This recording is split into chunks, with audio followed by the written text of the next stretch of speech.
Muy buen día, querida Iglesia Bíblica Misionera en Corrientes. ¡Feliz aniversario! ¡Qué alegría tan hermosa es poder celebrar la gracia del Señor en la vida de una iglesia! Y bueno, desde acá, desde Buenos Aires, queremos mandarles nuestro cariño y decirles que oramos por ustedes, nos pone tan contentos cada vez que recibimos un informe de lo que el Señor está haciendo allá. Acá en casa siempre oramos por la familia Parolín y por la iglesia. Y bueno, son muy amados por las iglesias bíblicas misioneras. Oramos siempre por ustedes en las actividades, en las conferencias. Y siempre estamos gozándonos de lo que el Señor hace en ese lugar. Y bueno, hoy estamos felices por este momento especial para la vida de la iglesia. Estamos muy contentos de que puedan celebrar este día y yo particularmente contento por poder compartir con ustedes la palabra del Señor en esta mañana, aunque sea de esta manera. Realmente hace mucho tiempo que no estoy allá, solamente una vez estuve y fue una visita muy corta, así que hay muchos de ustedes que no los conozco personalmente, pero aún a la distancia quiero que sepan que les amamos en el Señor. Y bueno, déjenme orar esta mañana para dar inicio a este tiempo con la palabra del Señor, con el deseo de que el Señor pueda usarlo para seguir edificando la vida de la iglesia allí. Oremos. Padre, gracias por tu verdad, porque es, Señor, la única responsable por cualquier fruto espiritual que podamos celebrar. Si es que hoy hay una iglesia en Corrientes, es porque el Evangelio ha sido predicado con fidelidad, es porque este libro ha sido abierto por hombres y mujeres que han ido a ese lugar y han predicado el mensaje fiel de tu palabra. Y gracias, Señor, por el poder que tú has puesto en este libro para traer vida, salvación y para edificar tu iglesia. Y Señor, ahora venimos delante de ti a pedir que una vez más, Señor, tú uses el poder de tu palabra para edificar tu iglesia en las maneras en las que tú así lo has dispuesto y has querido, Señor, hacerlo por medio de tu verdad. Y Señor, te agradezco por este hermoso momento que está viviendo la iglesia en Corrientes, celebrando tu obra, tu gracia en ellos, Señor, y mirando hacia el futuro también, con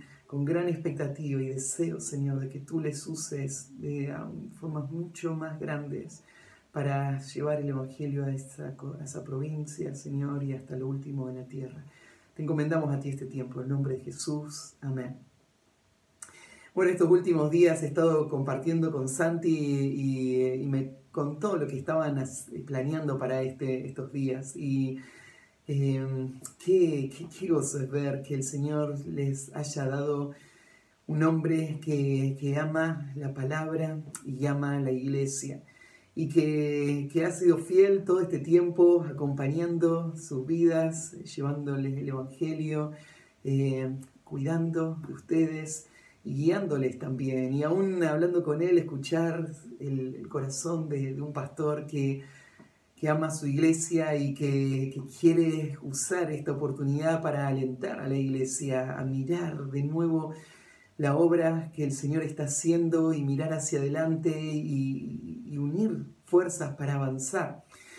Y bueno, en medio de todo esto, Santi me pidió que pueda compartir un texto que pueda ayudar a traer de nuevo claridad y convicción y de alguna manera enfocar a la iglesia y unir las fuerzas para la tarea que el Señor nos ha llamado como pueblo suyo. ¿Y qué temas tan importantes son estos para conversar? Para escuchar la verdad de Dios.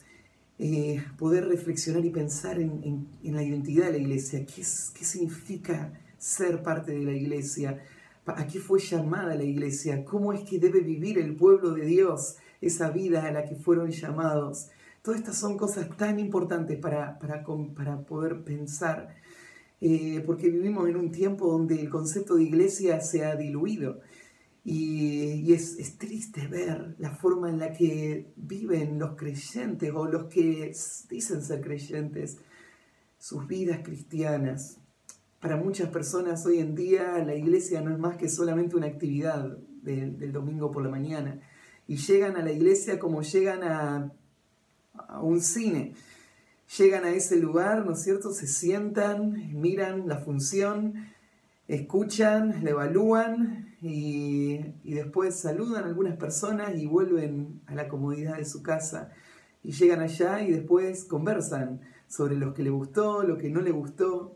Y piensan en la iglesia más como algo a donde asistir que como su propia identidad. Para muchas personas la iglesia no es más que eso, y por eso es que deambulan de iglesia en iglesia buscando algo que sea especial, algo que les pueda dar lo que ellos están deseando y buscando. Y así buscan, ¿no es cierto?, como si fuese en un menú cristiano, lo que va a ser más provechoso, más productivo. Piensan en ellos mismos a la hora de buscar una iglesia. Y bueno, creo que ninguno de nosotros está exento de eso. Todos hemos luchado con nuestro propio corazón y nos cuesta vivir la vida de iglesia. Aún dentro de nuestro vocabulario tenemos algunas expresiones que no ayudan mucho. Hemos crecido escuchando esta frase. Decimos, cuando vamos a hablar con alguien de Cristo, le decimos: mira, no te estoy hablando de una religión, te estoy hablando de una relación personal con Cristo. Y eso es verdad, sin duda, ¿no es cierto? Nadie se salva por unirse a un grupo, sino que se salva cuando clama a su Salvador con un grito desesperado, porque se ve perdido y entiende que en Cristo está su única esperanza, y entiende que la obra de Cristo es suficiente, y entonces clama: Señor. Y entonces es salvado por la gracia del Señor. Pero creo que a veces hemos tomado esa frase para pensar que una persona puede tener una relación con Cristo y puede mirar con esperanza la gloria futura y el cielo, y no tener un compromiso con el pueblo de Dios. Y eso está tan lejos de lo que la Escritura nos dice. Y esta actitud trae muchas consecuencias en la vida de la iglesia. Hace un tiempo estaba leyendo un libro y el autor marcaba algunas de las cosas que parecen ser la norma en el mundo evangélico del mundo entero. Y el autor decía, por ejemplo, muchos cristianos piensan que está bien asistir a una iglesia por mucho tiempo, indefinidamente, sin nunca hacerse miembro de la iglesia. Parece que ellos están contentos con ser novios de la iglesia sin nunca casarse, sin nunca llegar a comprometerse con la iglesia. ¿Y para qué hacerlo? Si puedo disfrutar de los beneficios de escuchar una buena enseñanza y sentirme un buen cristiano sin necesidad de hacerme miembro y llevar los compromisos que eso significa. Hay creyentes que se bautizan y toman la cena del Señor, pero no asumen ningún compromiso con la iglesia. Lo ven como una forma de adoración individual. Y llegan el día de la cena y participan de los símbolos, pero lo hacen solamente pensando en su relación personal con Cristo. Y de ninguna manera eso ellos lo ven como un compromiso o una identificación con este cuerpo de creyentes. Y por lo tanto no sienten ninguna carga de responsabilidad por sus hermanos. Termina la reunión y vuelven a sus casas y a veces se enteran de alguna situación y lo máximo que llegan a decir es: bueno, vamos a orar por vos. Pero piensan, el que lleva la carga y la responsabilidad es el pastor, él es el que vela por la iglesia. Y llegan a sus casas y no piensan que ser parte del cuerpo pone ninguna carga y ninguna responsabilidad. Ellos piensan en sí mismos. Muchos creyentes están acostumbrados a faltar al culto y cualquier excusa parece ser suficientemente buena, ¿no? Dicen, bueno, estoy muy cansado hoy para poder estar ahí. Tuve mucha actividad, me siento mal, me duele la cabeza, es difícil organizarnos como familia, bueno, hoy no vamos a la iglesia. Y lo ven como una actividad opcional, no lo entienden como parte de su propia identidad. Muchas personas cuando toman decisiones, y son decisiones que van a marcar su vida, ni siquiera piensan que fuese a ser importante hablar con su pastor o hablarlo con otros hermanos maduros de la iglesia para que le ayuden a tomar esta decisión. Queremos ser individuales, autónomos, tener la libertad para tomar decisiones sin que nadie se meta y nos cuestione esas decisiones. A veces cuando pensamos en decisiones como por ejemplo dónde voy a vivir, pensamos, bueno, voy a vivir cerca donde quiero mandar a mi hijo a la escuela. Y busco un lugar para alquilar que esté cerca de esta escuela que va a ser importante para el desarrollo de mi hijo. O pienso, bueno, voy a elegir un lugar que esté cerca de mi trabajo o en un barrio que no sea tan peligroso, en una zona cómoda, linda, que sea un buen ambiente para mi familia. Pero no se nos cruza por la mente pensar cómo ese lugar va a afectar mi vida de cuerpo. Si es que voy a estar cerca de mis hermanos para poder compartir con ellos, para poder servir en la iglesia, para poder usar mis dones, para edificar a otros. A veces ni siquiera pensamos esto, ¿no? A veces hasta nos resentimos cuando la iglesia quiere meterse demasiado en nuestras vidas. O cuando los líderes de la iglesia parecen tratar de dirigir algunos aspectos sensibles como las finanzas de mi familia o decisiones, ¿no es cierto?, más delicadas y entonces damos un paso atrás y cuando se vuelve demasiado incómodo, entonces salimos y buscamos otra iglesia donde pueda estar con espacio para manejarme como a mí me gustaría. Y todo esto es fruto de este sentir en el que vive el cristiano promedio en nuestro tiempo. Y tristemente hemos perdido los conceptos bíblicos de lo que debe ser una iglesia. ¿A qué nos ha llamado el Señor? Y a veces lo vemos más como una carga que soportar, más que un regalo de la gracia de Dios para disfrutar y para experimentarlo y vivirlo a pleno.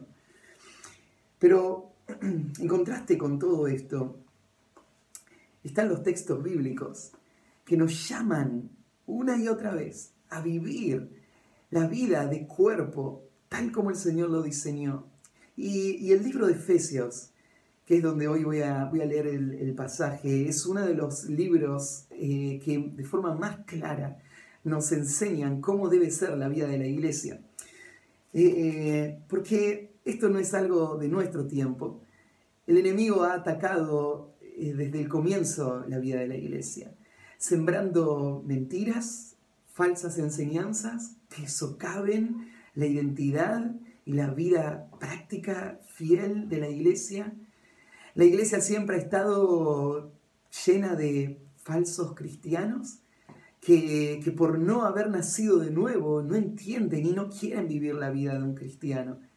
Pero en apariencia lo son y la iglesia los trata como si fuesen. Y entonces estos falsos cristianos ponen una presión contra esta forma de vida a la que fuimos llamados y la que solo un cristiano verdadero puede vivir. Y esto vivía en las iglesias del primer siglo también. Y por eso Pablo escribe esta carta, la carta de Efesios, para poder dar una teología robusta y clara de lo que debe ser la iglesia.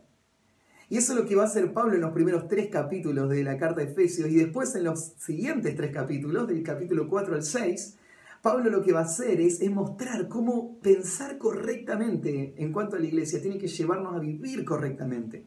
La sana doctrina tiene que producir una vida sana en la vida práctica del cuerpo de Cristo en la iglesia. Así que de esto se trata la carta. El pasaje que vamos a leer está en el capítulo 2, así que déjame contarte cómo es que Pablo desarrolla esta idea hasta poder llegar a este pasaje que vamos a leer. Pablo comienza en el capítulo 1 explicando este propósito eterno que Dios tuvo para la iglesia. La iglesia no es el plan B. La iglesia estuvo en el corazón de Dios desde la eternidad. Y no solamente Dios planeó iniciar esta obra, sino que Él planeó llevarla hasta su culminación. Y todo ya fue pensado por Dios, en donde Él iba a fundar esta iglesia por medio de la obra de Cristo, y Él la iba a edificar hasta el día, ¿no es cierto?, donde esté terminada esta gran obra y la iglesia pueda llevar gloria a Él, mostrando la grandeza del Dios, que es el autor de esta obra maestra, la iglesia. La forma en la que la iglesia va a llevar gloria a Dios es por medio de vidas santas que reflejen el carácter de Dios. Para esto Dios tiene que rescatar a la iglesia de la esclavitud del pecado. Y Dios tiene que dar victoria a la iglesia en la lucha y el poder del pecado que está a su alrededor. Y Dios tiene que glorificar a la iglesia y alejarla para siempre de la presencia del pecado. Y todo esto Dios se propuso hacerlo y lo está haciendo. Y es su poder el que lo va a cumplir. En el capítulo 1, este inicio asombroso de Pablo lleva a una pregunta. Si esto es la iglesia, si la iglesia es este pueblo santo, llamado por Dios a esa vida santa, que le lleva gloria a Él, ¿por qué cuando miro alrededor? La iglesia real no parece ser esto. Parece que estamos tan lejos de esa imagen gloriosa que Pablo describe acá. Es que la iglesia está en proceso. Todavía Dios no ha terminado esa obra, pero Él lo va a hacer. Y podemos estar seguros que lo va a hacer. ¿Cuánto pecado hay aún en nuestras vidas? ¿Cuánto este pecado afecta la vida de la iglesia, a mis hermanos? ¿Cuántos sus pecados me afectan a mí? ¿Cuánto dolor hay en medio de todo esto? Y a veces nos desanimamos. Y nos miramos, es un puñado de creyentes luchando con sus propios pecados en un mar de pecado y oscuridad. ¿Y qué esperanza tenemos? Y Pablo en el final del capítulo 1 explica, claro que hay esperanza. Miren la obra que Dios hizo en Cristo. Cristo cargó el pecado de toda la humanidad sobre su cuerpo. Y el poder de Dios fue capaz de resucitar a este hombre que cargó el peso del pecado de toda la humanidad, venciendo el pecado en esa cruz y mostrándolo en esa tumba vacía. Cristo venció y el mismo poder que obró en Cristo resucitándolo de los muertos, dice Pablo, es el que obra hoy en la iglesia. Y por si todavía queda alguna duda del poder que está en acción en la vida de la iglesia, Pablo dice, mírense ustedes. Ustedes estaban muertos en sus delitos y pecados. Ustedes eran esclavos de sus deseos, manejados por los intereses de Satanás hacia su propia destrucción, y Dios, que es rico en misericordia, por su gran amor con que nos amó, estando muertos, nos dio vida. Ese es el poder que está en acción en la vida de la iglesia, el poder que nos dio vida cuando estábamos muertos. Pero no solamente nos dio vida cuando estábamos muertos, ese poder también, cuando estábamos lejos del pueblo que Dios había elegido, al que le había dado todas sus promesas, el pueblo que iba a heredar todas estas cosas de cual hablaba, cuando nosotros estábamos perdidos, alejados, en medio de la oscuridad de este mundo, Dios no solamente nos rescató, Dios nos trajo y nos hizo parte de este pueblo, en el que no merecemos estar, al cual no pertenecíamos, pero la gracia de Dios nos hizo parte de esta nueva identidad que la Biblia llama la iglesia. Un pueblo que está formado por judíos y gentiles y personas de toda condición y clase que han sido salvados por la gracia de Dios y traídos a esta entidad que es el cuerpo de Cristo, unidos a Él por toda la eternidad. Y este es el regalo tan grande y precioso que el Señor nos ha hecho. y que garantiza que Él va a terminar esa obra que empezó. Y ahí es donde me gustaría que podamos leer. En Efesios capítulo 2, mirá el versículo 19 y vamos a leer hasta el versículo 22. Donde dice, así que ya no sois extranjeros ni advenedizos, sino conciudadanos de los santos y miembros de la familia de Dios, edificados sobre el fundamento de los apóstoles y profetas, siendo la principal piedra del ángulo Jesucristo mismo, en quien todo el edificio, bien coordinado, va creciendo para ser un templo santo en el Señor, en quien vosotros también sois juntamente edificados para morada de Dios en el Espíritu. Lo que Pablo va a hacer en estos pocos versículos es darnos 3 imágenes para describir este lugar al que hemos sido traídos, para describir la iglesia de Cristo. En el Nuevo Testamento tenemos unas cuantas imágenes y necesitamos pensar en todas ellas para entender lo que es la iglesia. No hay una sola que pueda abarcar todo lo que es la vida del pueblo de Dios. Pero acá tenemos 3 y estas 3 nos van a dar una perspectiva equilibrada de estos distintos aspectos de lo que significa ser parte de la iglesia y los propósitos que Dios tiene para la iglesia. Así que el título del mensaje de hoy es «Qué gozo es pertenecer al pueblo de Dios». Espero que tu corazón salte de alegría esta mañana, diciendo, Señor, no solamente gracias porque tú obraste para salvarme a mí individualmente, sino porque tú me trajiste al pueblo de los redimidos. Yo soy salvo porque pertenezco a este pueblo al quien tú has salvado. Y disfruto de todas las bendiciones que tú le has prometido a este pueblo. Y este pueblo es el medio que tú vas a usar para terminar la obra que empezaste en mí. Qué gozo es pertenecer al pueblo de Dios. Y hay 3 descripciones. La primera descripción que Pablo va a hacer, Pablo va a decir que la iglesia es un reino. La iglesia es un reino. Fíjate cómo empieza, dice, ya no sois extranjeros y advenedizos. Bueno, esta es una imagen que nosotros también podemos entender bien, ¿no?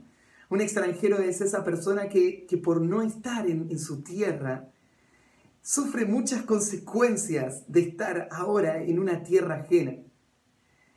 Él sufre el menosprecio, la discriminación de personas. Él vive en un entorno distinto, ¿no es cierto?, al suyo.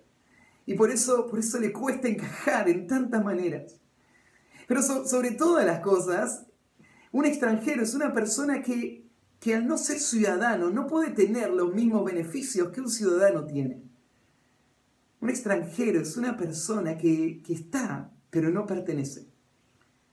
Y Pablo está imaginando este cuadro, está pensando, bueno, Dios en sus propósitos decidió formar un pueblo en el cual él iba a volcar toda su gracia y sus bendiciones, al cual le hizo promesas inimaginables de bendición y salvación eterna. Un pueblo al que él lo llama su propio pueblo, un pueblo con el cual tiene una relación íntima y personal.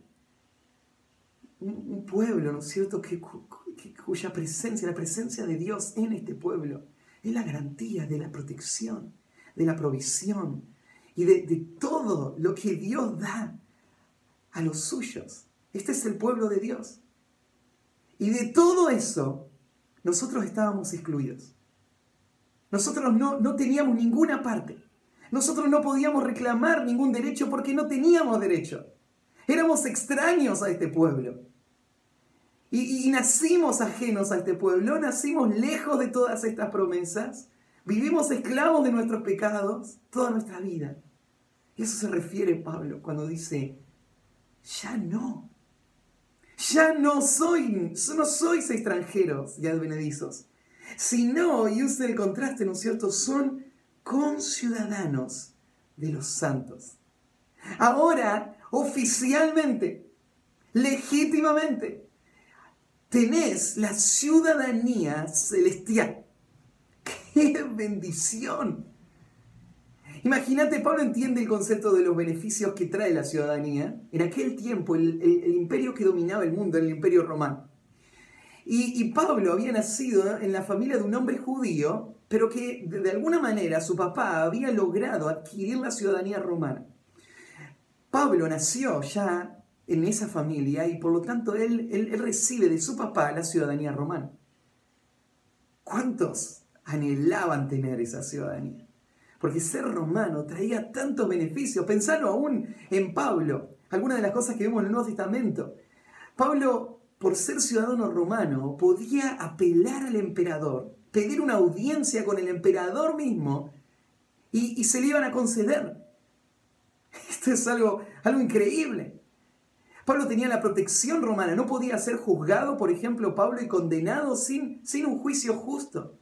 A otros los agarraban y los golpeaban, los castigaban con látigos, pero a un ciudadano romano no lo podían hacer sin que éste comparezca frente a un tribunal y sea juzgado con justicia.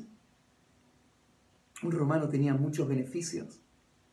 Imagínate en nuestro tiempo cómo muchas personas desearían tanto tener la ciudadanía de un país del primer mundo. Pensar, por ejemplo, en tener la ciudadanía americana y disfrutar, ¿no es cierto?, de todos los beneficios de esa potencia mundial, esa potencia económica. Es la promesa, ¿no es cierto?, de un gran futuro.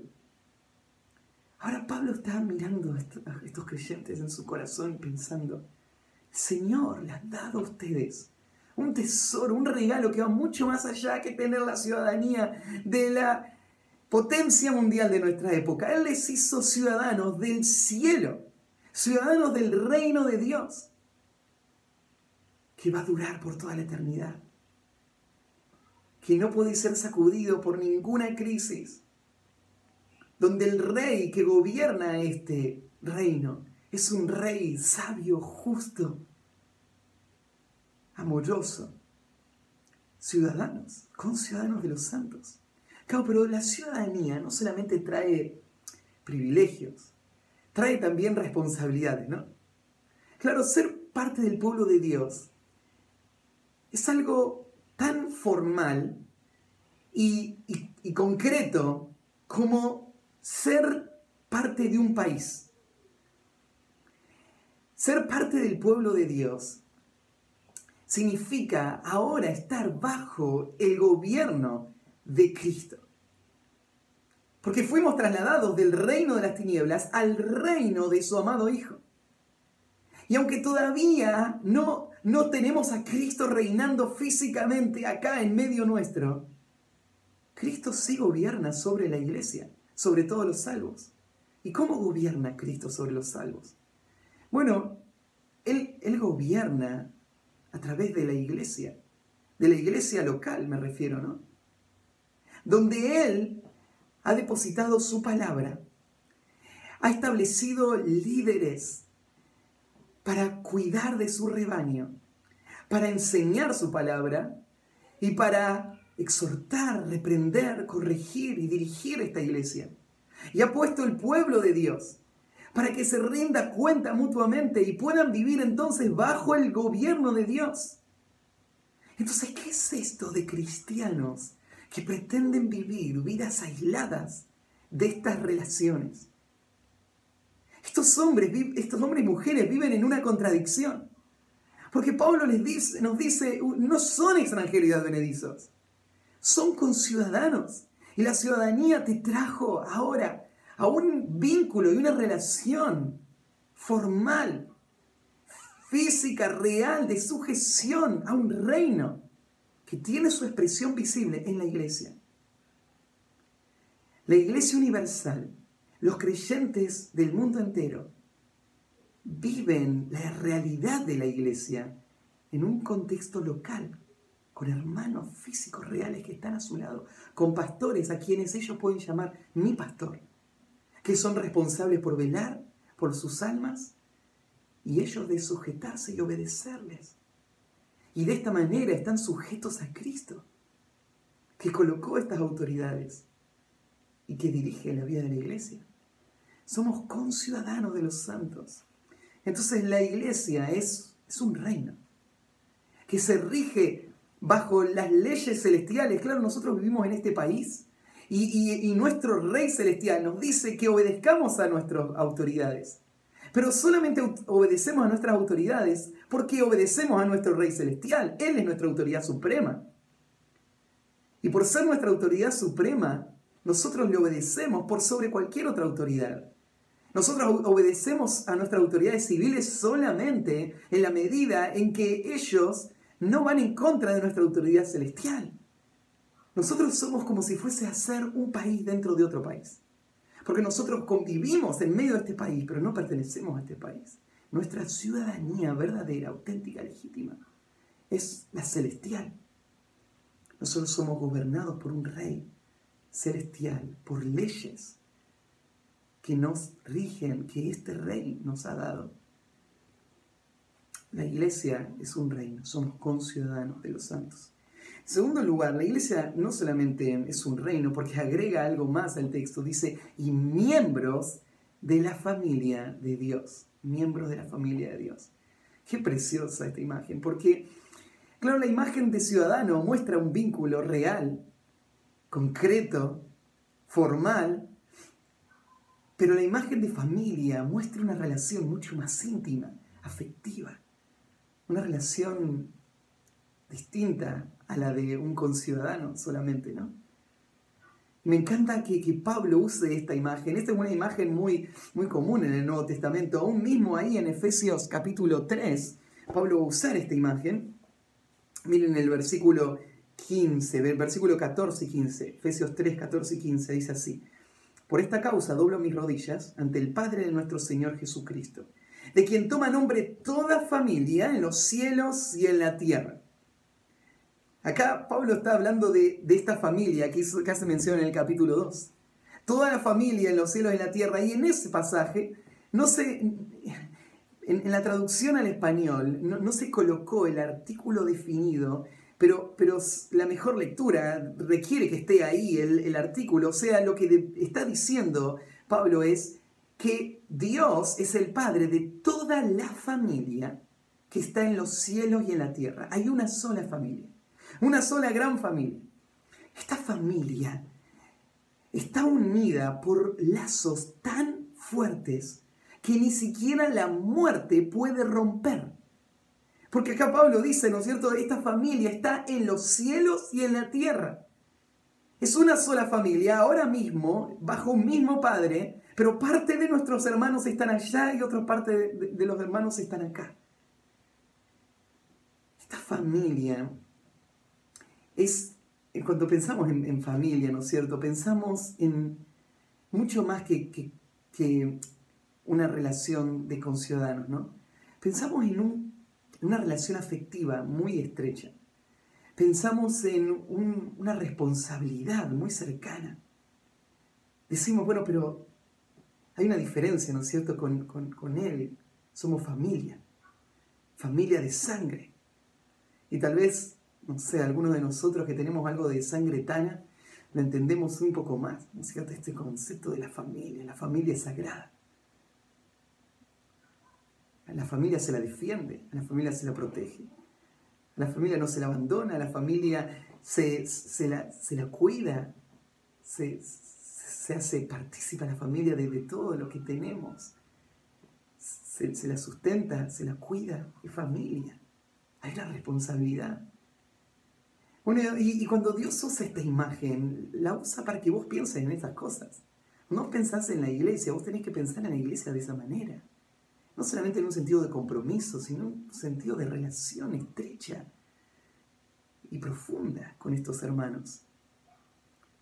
Y nosotros solemos hacer una distinción que no es del todo buena. Nosotros cuando pensamos en familia, pensamos, bueno, la iglesia es familia, pero no es familia en el mismo sentido que mi familia de sangre.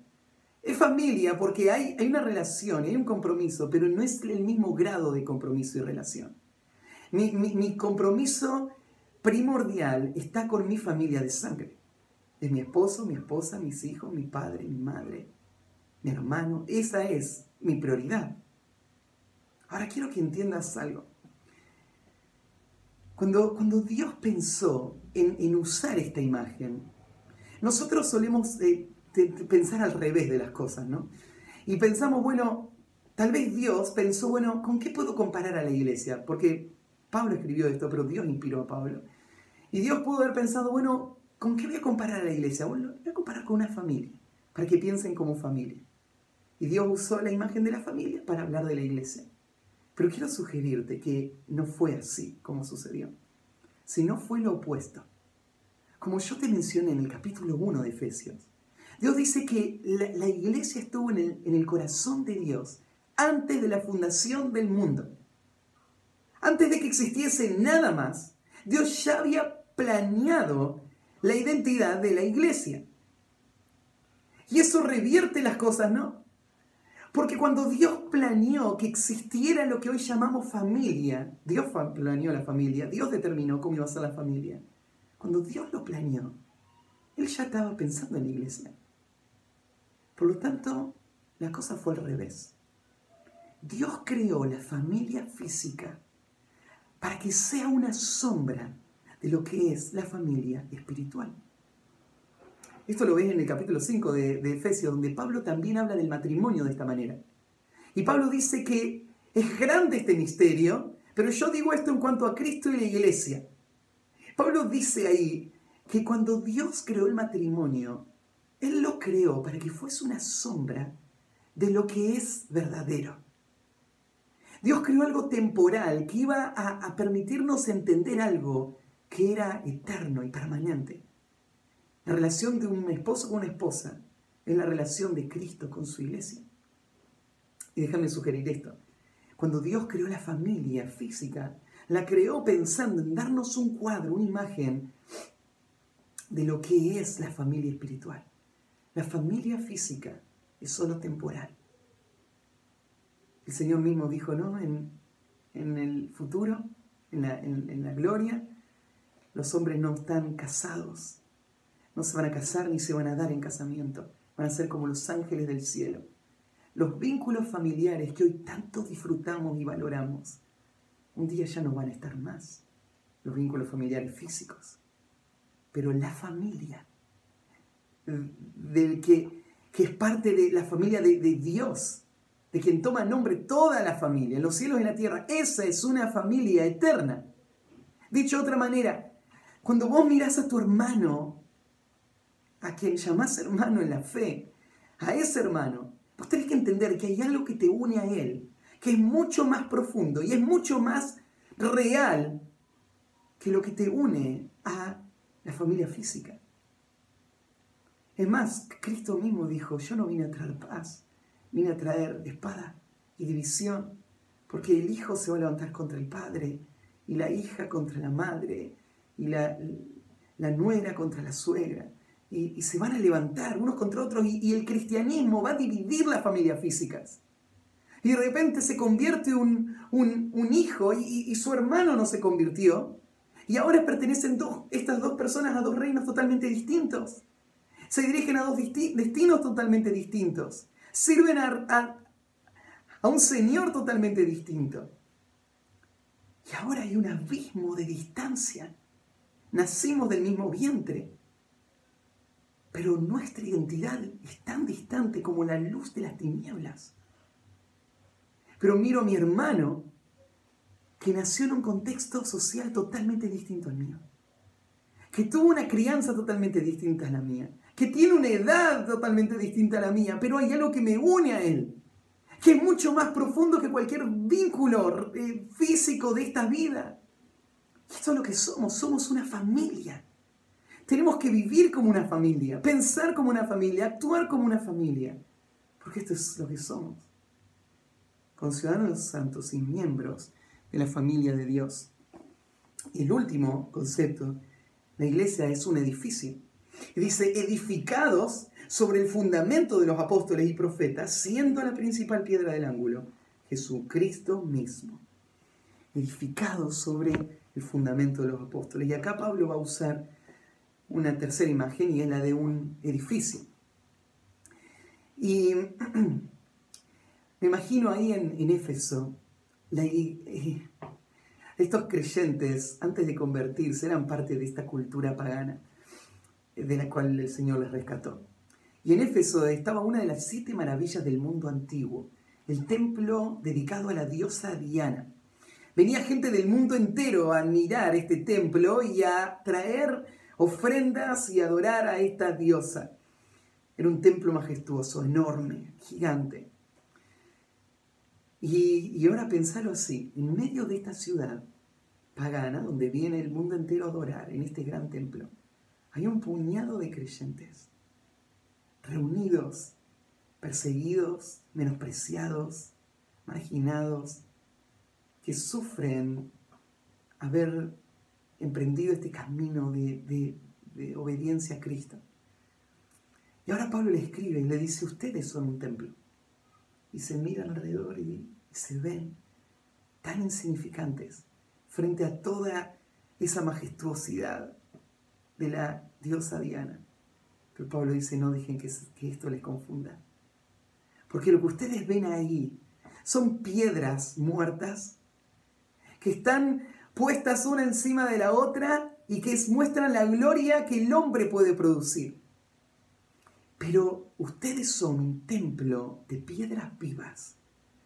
Un templo construido por la mano poderosa de Dios, habitado por la presencia de Dios, que tiene un futuro glorioso, que no se va a deshacer. Y hoy podés ir a Éfeso y ver las ruinas de aquel templo majestuoso. Y ya lo único que quedan son unas cuantas columnas puestas de pie ahí en medio de ese playón de cemento. Y cuando mirás la iglesia de Cristo ha seguido su curso, ha sido edificada año tras año en el mundo entero y se dirige a este futuro glorioso del cual Pablo va a hablar también acá. Así que cuando Pablo está hablando de estos creyentes y les dice, ustedes son un templo, este es el gozo que llenaba el corazón de Pablo y debía llenar el corazón de estos creyentes. Y Pablo va a hablar de tres conceptos en relación al templo. Lo primero que Pablo va a hablar es acerca del fundamento de la iglesia. Si la iglesia es un edificio, entonces, como cualquier edificio, requiere de un fundamento que dé solidez y fortaleza a este edificio. Y Pablo habla de dos conceptos. Habla del fundamento, que son los apóstoles, y habla de la piedra angular, la piedra principal del ángulo. Y esta era la forma en la que se construían edificios en aquel tiempo. Lo que se hacía, si vos querías construir, lo primero que tenías que tener en cuenta es que necesitabas una piedra que iba a ser la piedra angular. Y esa piedra era una piedra muy especial, era de proporciones bastante significativas. Y lo importante con esta piedra era que esta piedra iba a tener cortes que iban a marcar los ángulos con el que se iba a construir el edificio. Y era muy importante que esta piedra esté labrada de la forma correcta. Cuando vos tenías la piedra, vos ibas y la colocabas en la esquina principal de la construcción. Y una vez que estaba puesta esa piedra, ahora todas las demás piedras, recuerden que en aquel tiempo no es que llamabas al camión que venía con el concreto y lo echaba, se construía con piedras. Entonces se colocaban estas piedras una contra la otra, comenzando de esa piedra principal y siguiendo los ángulos y las líneas que esta piedra marcaba, se ponía el fundamento. Y una vez que el fundamento estaba puesto, se edificaba sobre esto. Y acá Pablo está haciendo referencia a la iglesia en Éfeso, a la iglesia local ahí. Está diciendo, ustedes tienen un fundamento sólido sobre el cual la iglesia se apoya y descansa. Porque esta iglesia ha sido construida sobre Cristo mismo. Él es la principal piedra del ángulo. El punto de partida de la vida de cualquier iglesia legítima es Cristo mismo.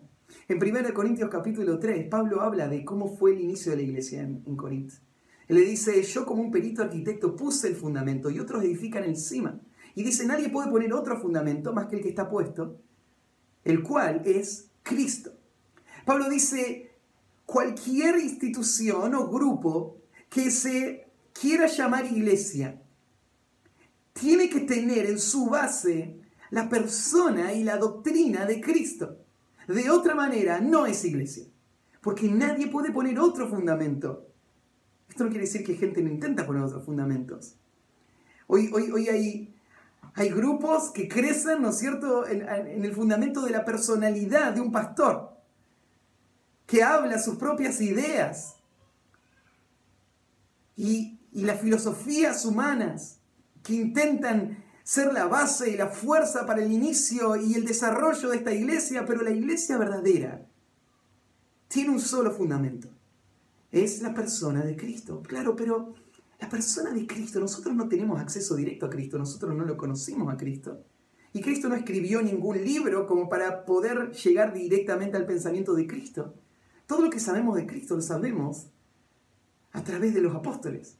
Los apóstoles son estos hombres que vivieron con Cristo, escucharon la enseñanza de Cristo y después fueron enviados por Cristo, respaldados por Cristo, con su autoridad para ir al mundo y llevar el mensaje del Evangelio. Y el Espíritu Santo confirmó que estos hombres eran auténticos representantes de Cristo con señales y milagros que estos hombres hacían a medida que iban predicando el Evangelio. Estos son los apóstoles, y quiero decir, ya no hay apóstoles en nuestro tiempo. Los apóstoles fueron esos 12 iniciales que formaron el fundamento sobre el que la iglesia y cualquier iglesia, en cualquier época, se edifica. Lo más importante para una iglesia es el fundamento sobre el cual se está edificando la enseñanza fiel, apostólica. Después habla de la forma en la que la iglesia va siendo forjada y formada por este poder que está obrando en la vida de la iglesia. Y dice, en quien todo el edificio, mirá, en el versículo 21, en quien todo el edificio, bien coordinado, va creciendo para ser un templo santo en el Señor. ¿Prestaste atención cómo comienza? ¿En quién? ¿En quién? El edificio crece en Cristo, dijimos, ¿no? El edificio no crece solamente con programas. El edificio crece por la relación que cada uno de los miembros tiene con la persona de Cristo. O sea, pensarlo así. Vos no sos parte de la iglesia de Corrientes, la iglesia de Cristo en Corrientes, porque disfrutás de estar con estos hermanos o estas personas. Vos no sos parte porque hacen actividades juntos y porque te encanta hacerlo. Vos sos parte de la iglesia solamente si es que amás a Cristo. Por eso al final del libro de Corintios, de 1 de Corintios, Pablo le dice a la iglesia ahí, el que no amare al Señor Jesucristo sea anatema. Haciéndole saber a la iglesia, recordándole que si hay alguien que está entre ellos y disfruta de la vida de iglesia, pero no ama a Cristo, a la persona de Cristo, entonces todavía no está en el pueblo de Dios. Y está todavía perdido en sus pecados. Está destinado a la destrucción. Es anatema. Le amamos, queremos que entiendas el Evangelio, pero queremos que entiendas que a donde has sido llamado no es a una relación con nosotros, es una relación con Cristo. Entonces en Él todo el edificio crece. Muchas veces la iglesia, por no entender este principio y por querer mantener esas relaciones, falla en marcar esa distinción y decir, no nos equivoquemos. Solo son de Cristo, solo son los que son parte de la iglesia, aquellos que aman a Cristo, aquellos que han abrazado el Evangelio, aquellos que muestran en su vida diaria, que honran al Señor. Todo el edificio, él usa la palabra bien coordinado, bien coordinado. Esta palabra bien coordinado podría introducirse también bien encastrado. ¿Saben que cuando se construyó el templo de Salomón, este fue el templo más glorioso que el mundo conoció? Nunca antes, nunca después se construyó un edificio con tanto lujo y tanta gloria como el templo de Salomón. Y una de las cosas interesantes del templo es que se narran ahí en la Biblia cómo fue que se construyó.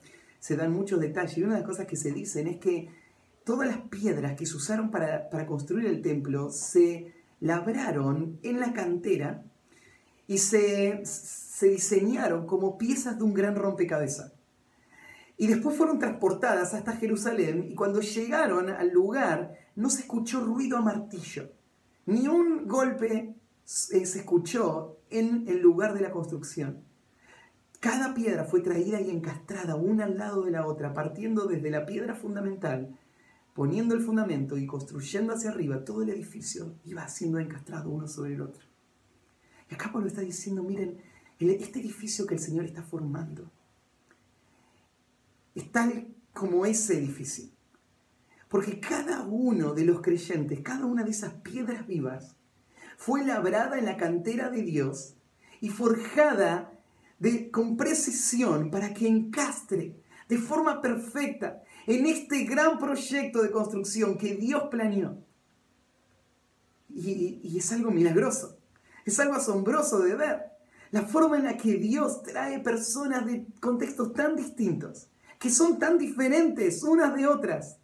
Y cuando llegan a la vida de la iglesia, y el Espíritu Santo obra, formando unidad, trayendo unidad, con el fruto del Espíritu, entregándose uno por el otro, de repente sus dones, sus talentos, sus habilidades, sus experiencias, sus características personales, todas parecen encastrar en este gran rompecabezas para formar una iglesia que va creciendo de forma coordinada, porque hubo una mente que lo planeó y lo está ejecutando.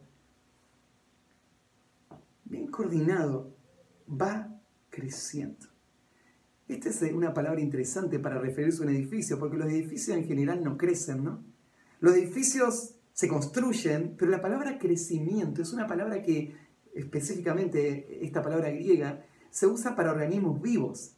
Se usa para hablar de una planta, la planta crece. Un niño crece, pero una piedra no crece, la piedra está muerta. Pero acá Pablo está mostrando que la iglesia es un edificio que se está ensamblando y que está avanzando y edificándose. Pero la iglesia es un organismo vivo donde cada piedra va creciendo, va madurando. Y a la medida que cada creyente es traído a la vida de la iglesia y cada creyente va madurando, el edificio crece. Por obra de Dios. Va creciendo. Y termina, el edificio crece. Y acá viene el último punto, que es la función de la iglesia. Crece para ser un templo santo. Un templo santo. ¿De qué se trata de todo lo que hacemos? ¿De qué se trata el trabajo que se ha iniciado y se está llevando adelante ahí en Corrientes? Se trata de esto. Están construyendo un templo. Un templo, ustedes no están construyendo una casa donde vivir. Están construyendo un templo. Un templo es algo sagrado. Es algo que no debe ser tomado a la ligera. Ahí en 1 Corintios capítulo 3, Pablo le hace reflexionar en esto a la iglesia en Corinto. Porque la iglesia en Corinto estaba usando la obra del Señor para promover personalidades. Estaba usando el servicio y el ministerio como una forma de avanzar sus propios intereses. Y Pablo, hay competencia y rivalidad, hay desunión en la vida de la iglesia. Y Pablo les confronta duramente. Y les dice que tengan cuidado en 1 Corintios capítulo 3. Y le dice, ¿no sabéis que sois templo de Dios y el Espíritu de Dios mora en vosotros? ¿No entienden que lo que hay ahí no es un grupo de personas que se reúnen a hacer algo que tienen en común todos? No, ustedes están reunidos y ahí vive Dios. El Espíritu de Dios vive en medio de ustedes. Y el templo es un lugar sagrado. Pensando en Israel, qué tan sagrado era el templo. Era tan sagrado que vos no podías agarrar las cosas del templo y usarlas para tus propios intereses, ¿no? No podías venir y entrar al templo y hacer lo que querías. No tenías que seguir las normas de Dios. Morías si pretendías entrar al templo por tu propia cuenta, ¿no? Y a veces nosotros no tenemos temor. Vivimos en la iglesia, por ejemplo, y murmuramos de nuestro hermano. Pablo dice, cuidado, esto es algo sagrado. Esto es la obra de Dios. Estas son piedras que son parte del templo de Dios. Entramos a la iglesia, ¿no es cierto? Y hacemos las cosas de forma descuidada. Y claro, cuando pensamos en lo que hacemos para nuestros trabajos seculares, lo hacemos con mucho esfuerzo y diligencia. Llegamos a tiempo, lo hacemos más allá de lo que nos piden, porque claro, nuestro sustento depende de esto, nuestro dinero, nuestros ingresos, nuestros proyectos. Pero cuando venimos a la iglesia, somos descuidados. Llegamos a la hora que queremos, hacemos las cosas de una manera superficial, casual, sin esfuerzo, sin esmero. Y Pablo le dice a la iglesia de Corinto esto: si alguno destruye el templo de Dios, Dios le destruirá a él. Porque el templo de Dios, el cual sois vosotros, santo es. Destruir el templo no es solamente agarrar un martillo y tirarlo abajo. Destruir el templo era también profanar el templo. Era hacer algo indigno del templo, que cause daño a la santidad del templo. Pensarlo así, vivir en la vida de la iglesia, servir en la vida de la iglesia, edificar la vida de la iglesia, ser parte del pueblo de Dios, acarrea un gran peso de responsabilidad, porque la iglesia es un templo. ¿Qué significa es un templo? Significa que es el lugar donde Dios habita, donde la gloria de Dios mora. Es el lugar por medio del cual Dios va a ser glorificado en este mundo. Es en la iglesia. Y por eso, cuando vos mirás ahí en 1 Timoteo, por ejemplo, capítulo 3, Pablo le escribe toda esta carta a su hijo amado con este propósito. Dice: esto te escribo, aunque tengo la esperanza de ir pronto a verte, para que si tardo sepas cómo debes conducirte en la casa de Dios, que es la iglesia del Dios viviente, columna y baluarte de la verdad. Mira, Timoteo, quiero que recuerdes y tengas muy presente la manera apropiada de conducirte en la casa de Dios. ¿Por qué? Porque esta es la iglesia del Dios viviente. Es columna y baluarte de la verdad. Eso es la IBM en Corrientes. Eso es la tarea a la que hemos sido convocados. Unidos como pueblo de Dios. Creciendo. Edificando la iglesia con nuestros dones y talentos, sirviendo a los propósitos del Señor para su gloria, con temor y reverencia, para que Él sea glorificado en medio nuestro. Gloria a Dios por lo que le ha hecho hasta ahora. Y ánimo para lo que viene por delante. Porque hasta que el Señor venga, el trabajo no terminó. Más allá del fruto que hoy lleguemos a ver, el futuro de la iglesia está garantizado. Lees ahí en Apocalipsis y ahí te habla de ese futuro glorioso. Un día gente de toda tribu, lengua y nación van a estar delante del trono adorando al Cordero. Un día la iglesia va a entrar limpia, pura, vestida con una ropa de lino, puro, limpio, resplandeciente, perfecta, sin mancha ni arruga, para unirse a su esposo por toda la eternidad. El futuro está garantizado. Sin temor podemos avanzar juntos. Aprovechemos este tiempo para que el Señor pueda ser glorificado en medio nuestro.